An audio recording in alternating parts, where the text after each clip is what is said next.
छत्रपती शिवाजी महाराज यांचे बालपण हे त्यांच्या महान व्यक्तिमत्वाची पायाभरणी करणारे होते। त्यांच्या बालपणीच्या घटना, संस्कार आणि शिकवण यामुळेच पुढे त्यांनी हिंदवी स्वराज्याची स्थापना केली। शिवाजी महाराजांचा जन्म 19 फेब्रुवारी 1630 रोजी शिवनेरी किल्ल्यावर झाला। त्यांच्या आई जिजाबाई आणि वडील शहाजी राजे भोसले होते। शहाजी राजे हे पराक्रमी सरदार होते, परंतु ते नेहमी युद्ध मोहिमांमध्ये व्यस्त असल्यामुळे शिवाजी महाराजांचे बालपण मुख्यतः जिजाबाईंच्या सान्निध्यात गेले। जिजाबाई या अत्यंत धार्मिक, संस्कारी आणि धाडसी स्त्री होत्या। त्यांनी लहानपणापासूनच शिवाजी महाराजांना रामायण, महाभारत आणि इतर धर्मग्रंथांच्या कथा सांगितल्या। या कथांमधून त्यांनी धर्म, न्याय, सत्य आणि पराक्रम यांचे धडे दिले। जिजाबाईंच्या संस्कारामुळे शिवाजी महाराजांच्या मनात स्वराज्याची बीजे रुजली। शिवाजी महाराजांचे बालपण पुण्याजवळील लाल महालात गेले। येथे त्यांचे संगोपन दादोजी कोंडदेव यांच्या मार्गदर्शनाखाली झाले। दादोजी कोंडदेव यांनी शिवाजी महाराजांना शस्त्रविद्या, घोडेस्वारी, युद्धकला आणि प्रशासन यांचे प्रशिक्षण दिले। त्यांनी शिवाजी महाराजांना शिस्त, कर्तव्यनिष्ठा आणि प्रामाणिकपणाचे महत्त्व समजावून सांगितले।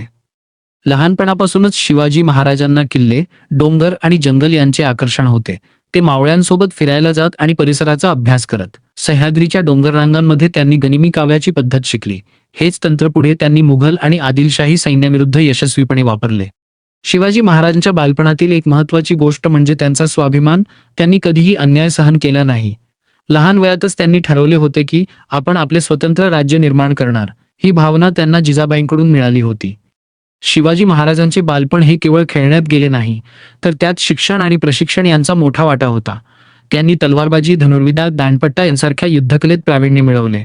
त्याचबरोबर त्यांनी प्रशासन आणि कूटनीतीचे धडेही घेतले।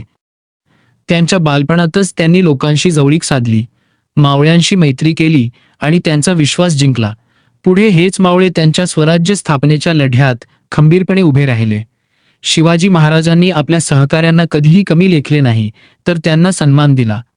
शिवाजी महाराजांचे बालपण हे संघर्षमय होते।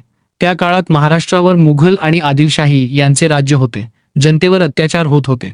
हे सर्व पाहून शिवाजी महाराजांच्या मनात स्वराज्याची जाज्वल्य इच्छा निर्माण झाली। लहान वयातच त्यांनी काही किल्ले जिंकण्याचा संकल्प केला। तोरणा किल्ला जिंकणे ही त्यांच्या जीवनातील पहिली मोठी कामगिरी होती। हा पराक्रम त्यांनी तरुण वयात केला, परंतु त्याची तयारी त्यांच्या बालपणातच झाली होती।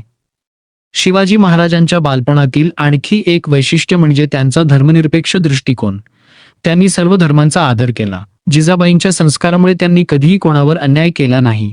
त्यांनी नेहमीच स्त्रियांचा सन्मान राखला आणि दुर्बलांचे रक्षण केले। त्यांच्या बालपणातच नेतृत्वगुण दिसून येत होते। ते मित्रांमध्ये नेहमी पुढे असायचे। कोणतीही योजना आखताना ते विचारपूर्वक निर्णय घ्यायचे। त्यांच्या या गुणांमुळेच पुढे ते एक महान राजा बनले। शिवाजी महाराजांचे बालपण आपल्याला अनेक गोष्टी शिकवते। त्यातून आपल्याला कळते की योग्य संस्कार, कठोर परिश्रम आणि ध्येयासाठीची जिद्द असेल तर कोणतीही गोष्ट अशक्य नाही। जिजाबाईंचे मार्गदर्शन, दादोजी कोंडदेव यांचे प्रशिक्षण आणि स्वतःची जिद्द यामुळे शिवाजी महाराजांनी एक महान साम्राज्य उभे केले। शेवटी असे म्हणता येईल की छत्रपती शिवाजी महाराजांचे बालपण हे त्यांच्या यशाचे मूळ होते। त्या बालपणीच्या अनुभवांनीच त्यांना एक महान योद्धा, कुशल प्रशासक आणि आदर्श राजा बनवले। त्यांच्या बालपणातून प्रत्येकाने प्रेरणा घेऊन आपल्या जीवनात मोठे ध्येय निश्चित करावे आणि ते पूर्ण करण्यासाठी